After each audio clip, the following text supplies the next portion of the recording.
Hello everyone, मैं मिथुन सिंह स्वागत करता हूं आप सभी का। आशा करता हूं आप सभी बहुत अच्छे होंगे। छोटी सी इन्फॉर्मेशन के साथ वीडियो को शुरू करना चाहूँगा। आर्मी पब्लिक स्कूल के जो एप्लीकेशन के डेट 28 तक थे, यानी कि आज तक, उसे एक्सटेंड कर 30 जनवरी तक कर दिया गया है। अगर आपने अप्लाई नहीं किया तो जाकर अप्लाई कर सकते हो आप। तो चलिए, सूचना समाप्त हो गई। सबसे पहले रिचुअल्स के अकॉर्डिंग आपको विनर्स के नाम दिखाई दे रहे होंगे। इन सारे लोगों को टोकरी भर के बधाई। ये जीवन में आगे बढ़ें और खूब अपने माँ पिताजी का नाम रोशन करें। अगर आप अपना नाम यहाँ पे इन लोगों के साथ देखना चाहते हो, क्वेश्चन ऑफ द डे का आंसर आपको करना है। वीडियो पूरी देख लीजिए, कहीं ना कहीं क्वेश्चन ऑफ द डे पूछा जाएगा, उसका आंसर आपको करना है। तो चलिए अगले क्वेश्चन की ओर हम लोग बढ़ते हैं। एक्चुअली पहले क्वेश्चन की ओर ही बढ़ेंगे, उससे पहले आप लोगों से रिक्वेस्ट है, लाइक शेयर सब्सक्राइब कर दो। हाँ, कर दो लाइक। नए हो तो चैनल को सब्सक्राइब कर लो, घंटी वंटी दबा दो आप लोग। देखो, सबसे पहला क्वेश्चन आपके सामने ये रहा। जियोरिशा माउसोमिसिस जो है अ न्यू स्नेल स्पीसीज है। देखिए, नाम इसका बड़ा अटपटा है और इसे डिस्कवर्ड किया गया है कहाँ पे? केव में। तो ये केव किस जगह पे है? मेघालय में है, नागालैंड में है, मणिपुर में है या अरुणाचल प्रदेश में है? तो देखिए, Meghalaya I think is the right answer. देख लेते हैं एक बार, फिर से कंफर्म कर लूँ मैं। जी हाँ, मेघालय केव में देखिए आपको ये दिखाई पड़ेंगे, यानी कि इसका क्या होगा? करेक्ट आंसर हो जाएगा। और इसकी जो लेंथ है वो 2 मिलीमीटर की है। आगे बढ़ेंगे। नेक्स्ट क्वेश्चन के लिए आपके सामने ये रहा। DAYNRLM जो है लॉन्च किया गया है सक्षम सेंटर में। तो ये कितने सक्षम केंद्र से जो सक्षम सेंटर हैं वो कितने खुलेंगे? 152, 189, 200 या 117? तो इसका जो करेक्ट आंसर है मैं आपको बता दूं, 152। जी हाँ, 152 सक्षम केंद्र खोले जाएंगे और ये जो है पार्ट होगा इसका। तो चलिए आगे बढ़ते हैं। अगले क्वेश्चन के लिए आपको मैं अगला क्वेश्चन की ओर तरफ ले चलता हूं। Which among the following countries have been removed from FATF grey list? तो देखिए, FATF के ग्रे लिस्ट में ना, मैं एक बात बताऊं, बड़ा आयरनी होती है जियो पॉलिटिक्स में। टर्की, जो कि बार बार पाकिस्तान को बचाने की कोशिश करता था, इस बार खुद लपेटे में आ गया और FATF के ग्रे लिस्ट में पाकिस्तान के साथ दोनों ने जो है अपनी रिश्तेदारी निभा ली और पाकिस्तान और टर्की दोनों जो है FATF के ग्रे लिस्ट में आ गया है। तो खैर, दोनों डिजर्व करते थे। और अभी जो टर्की का जो करेंसी है ना, लीरा, वो बहुत नीचे डाउनफॉल हो रही है। अगर आप समझ लो कि वहाँ पे जो है लोग जो है बहुत ज़्यादा पैसे खर्च करने पड़ रहे हैं किसी भी सामान को खरीदने के लिए। तो टर्की को बर्बाद किया है अर्दोगन ने, वहाँ के राष्ट्रपति है वो, और वो कट्टर इस्लामिक चीज़ों को थोपना चाहते हैं कंट्री पे। तो देख लीजिए, खैर रहने देते हैं। सबसे पहले यहाँ पे आऊँगा मैं। ग्रे लिस्ट से किसे हटाया गया है? तो देखिए, सबसे पहले टर्की को ऐड किया गया, पाकिस्तान को भी ऐड किया गया था ग्रे लिस्ट में, हटाया गया है मॉरिशस को। तो ए आपका क्या होगा? करेक्ट आंसर हो जाएगा। चलिए यहाँ से आपको मैं दिखा दूँ। FATF removes Mauritius. देखिए, बोत्सवाना को ऐड किया गया है इस लिस्ट में और 3 और कंट्रीज है, तो जिसमें एक टर्की भी है। यहाँ से आप FATF की जो ग्रे लिस्ट है, देखिए FATF के ग्रे लिस्ट में होता क्या है ना, कि आपको कम रेट पे लोन मिलना कम हो जाएगा। जो है लोन, अच्छे अच्छे डेवलपमेंट के प्रोजेक्ट हैं, वो आपका बंद हो जाएगा। FATF का आप ऐसे समझ लीजिए। आगे बढ़ेंगे अगले क्वेश्चन के लिए। Which country categorised India as a country of concern on climate? तो देखिए, ये जो हमारा दोस्त है ना, अभी एक हाल में ही क्वाड बना है। अब देखिए, क्वाड का मतलब होता है जहाँ पे 4 हो। क्वाड्रिलेटरल आप लोगों ने मैथ्स में पढ़ा होगा 7-8 में। क्वाड कंट्री है तो एक है हमारा जापान, एक है इंडिया, एक है ऑस्ट्रेलिया और एक है हमारा कौन? US, यानी कि अमेरिका। तो इन लोगों के साथ क्वाड कंट्री, 4 कंट्री हैं हम लोग। हम लोगों ने चाइना को काउंटर करने के लिए क्वाड बनाया था। अब देखो, एक्चुअली क्या है ना, जब आप दोस्ती निभाते हो ना, तो क्या गुण और क्या आप गुण देखते हो, हर चीज़ में आप सपोर्ट करते हो। लेकिन ये जो हमारा ये दोस्त है ना, ये हमारा अमेरिका नया नया दोस्त बना है, ये हमारे हर काम में टांग अड़ाता है। और इसने जो है अभी हाल में ही क्लाइमेट पे हम लोगों को कंट्री ऑफ कंसर्न में डाल दिया है। तो खैर, क्या करोगे, दादागिरी है, पैसे वाले हैं, जो करेंगे मानना पड़ेगा।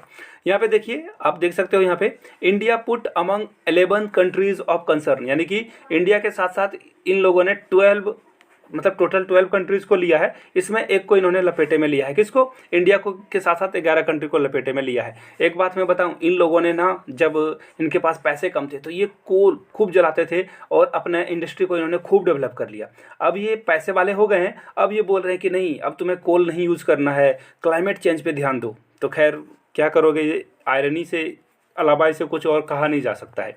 आगे बढ़ेंगे। अगला क्वेश्चन आपके सामने ये रहा। देखिए, जो 52th IFI जो है, ये ऑनर किया जाएगा सत्यजीत रे लाइफ टाइम अचीवमेंट अवार्ड से। किसे? तो देखिए, ये जो है इनको जो है ऑस्कर मिल चुका है, याद रखिएगा। और ऑस्कर से क्वेश्चन आएंगे ही आएंगे, याद रखिएगा इस बात को। तो देखिए ऑस्कर से बात आई है तो मैंने नोट्स तैयार कर दिया है, और वहाँ पे देखिए अगर आप ऑस्कर, नोबेल, कोई भी स्पोर्ट्स इवेंट हो, सब कुछ उसमें इंक्लूड कर लिया गया है। तो आप उस नोट्स को परचेज करना चाहते हो तो लास्ट के 20 दिन में इस नोट्स को अगर आप परचेज कर लेते हो तो डेफिनेटली आपको एग्जाम में बहुत ही हेल्प मिलेगा।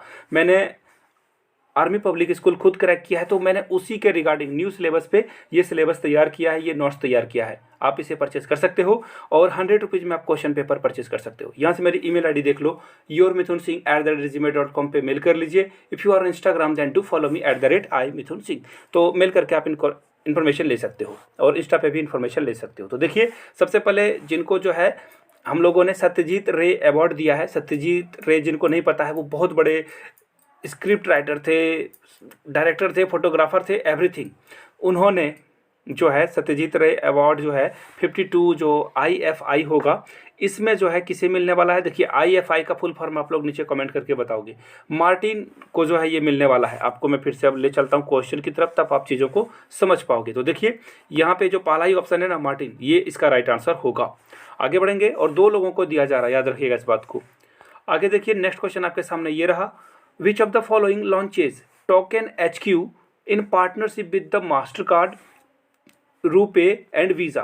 तो इन लोगों के साथ कौन करेगा। देखिए रोजर पे जो है ये जो है मिल करके एक नया काम करने वाला है। टोकन HQ है ये शुरू करेगा। यहाँ से आप देख लीजिए, यहाँ पे आप देखो इनकी लोगो कुछ हद तक जो है आपको ये रुपए कार्ड की तरह दिखेगा, और पेटीएम का कुछ इसमें जो है कलर वो दिख रहा है आपको। आगे बढ़ेंगे नेक्स्ट क्वेश्चन के लिए। देखिए आपके सामने ये रहा, HDFC master card DFC USAID launch dash credit facility for the Indian MSME। देखिए MSME उसे बोला जाता है ना जो छोटे छोटे उद्योग हैं।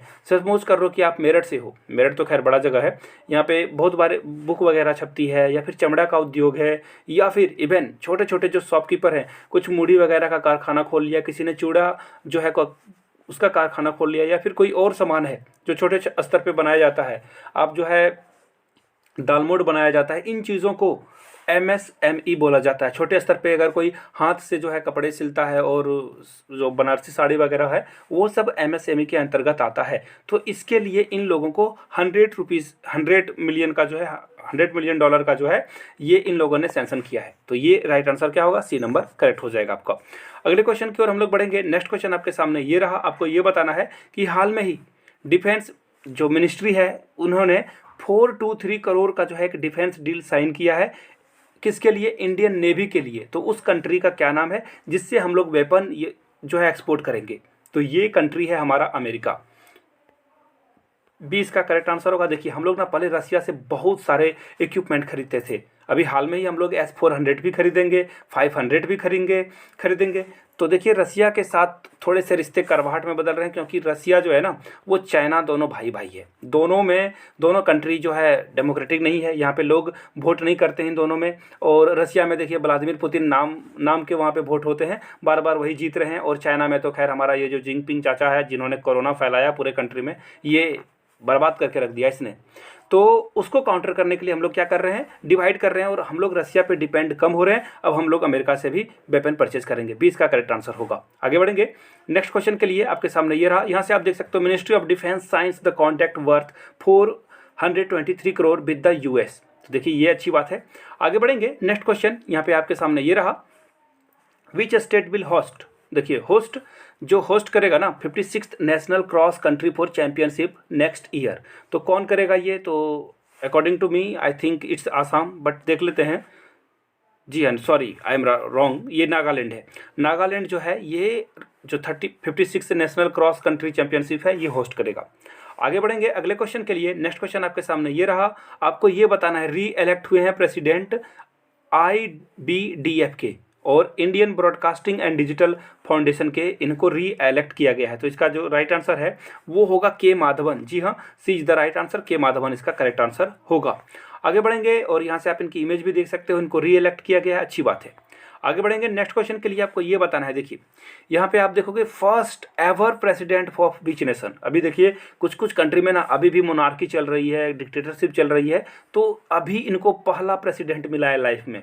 तो ये कौन सा कंट्री है, तो इनका नाम देखिए क्या है, सेंड्रा जो है मेसन इनका नाम है। तो मैं आपको बता दूं, ये जो है ये है बारबाडोस। देखिए बारबाडोस एक्चुअली छोटा सा कंट्री है, और ये जो है ना ब्रिटिश क्राउन यानी कि जो महारानी है वहाँ की, उसके अंतर्गत ये काम करते थे, और वहाँ से कुछ इनको फाइनेंस हेल्प मिलती थी। लेकिन बारबाडोस ने फिलहाल, इनकी अंतरात्मा जाग गई, इन्होंने कहा चलो भाई टाटा बाय बाय, रानी अब नहीं करेगी राज, अब हम लोगों की बारी आई, और इन्होंने क्या किया, रानी को टाटा बाय बाय कर दिया। अब ये खुद जो है यहाँ पे डेमोक्रेसी इन्होंने लेकर आए हैं। तो राइट आंसर आपका क्या होगा, डी हो जाएगा। आगे बढ़ेंगे नेक्स्ट क्वेश्चन के लिए, और यहाँ से आप देख सकते हो इनकी इमेज भी, और अगले क्वेश्चन की ओर हम लोग बढ़ेंगे। और एक्चुअली अगला क्वेश्चन खत्म हो चुका है। यहाँ पे देखिए कुछ क्वेश्चंस हैं जो मैं आपको पढ़कर सुना देता हूँ। Who has recently joined coin DCX for the this is the future campaign. तो देखिए आयुष्मान खुराना को क्वाइन DCX ने क्या किया, ब्रांड एम्बेसडर चुना है। Recently which countries cricketer James Pattinson has announce his retirement. तो देखिए इंटरनेशनल क्रिकेट से जो क्रिकेटर हैं जेम्स पैटिसन, ये ऑस्ट्रेलिया के हैं, इन्होंने रिटायरमेंट घोषित कर दिया है। Which country recognise the world famous Cambrian patrol exercise. तो ये है यूके, इसका राइट आंसर होगा। तो चलिए आज का क्वेश्चन ऑफ द डे आपके सामने पूछने की बारी आ चुकी है। आपको बस 2-3 चीज़ें मैं पूछूंगा, आपको उसका आंसर करना है। तो देखिए अब पहला जो क्वेश्चन है ना, आपको ये बताना है, कुछ मैं CEO के नाम आज आपसे पूछ लेता हूं, आपको बस बताना है कि अभी जो है गूगल के CEO कौन है, पहला क्वेश्चन। दूसरा क्वेश्चन आपको ये बताना है कि फेसबुक के CEO कौन है। और तीसरा क्वेश्चन जो है, आप यूट्यूब से पढ़ रहे हो तो आपको बताना है यूट्यूब के अभी के जो CEO हैं वो कौन है। तो कमेंट करके आप लोग इसका आंसर करेंगे। सभी के लिए बहुत बहुत बधाई, आगे बढ़ें, जीवन में खूब नाम रोशन करें अपना, अपने परिवार का। Thank you so much.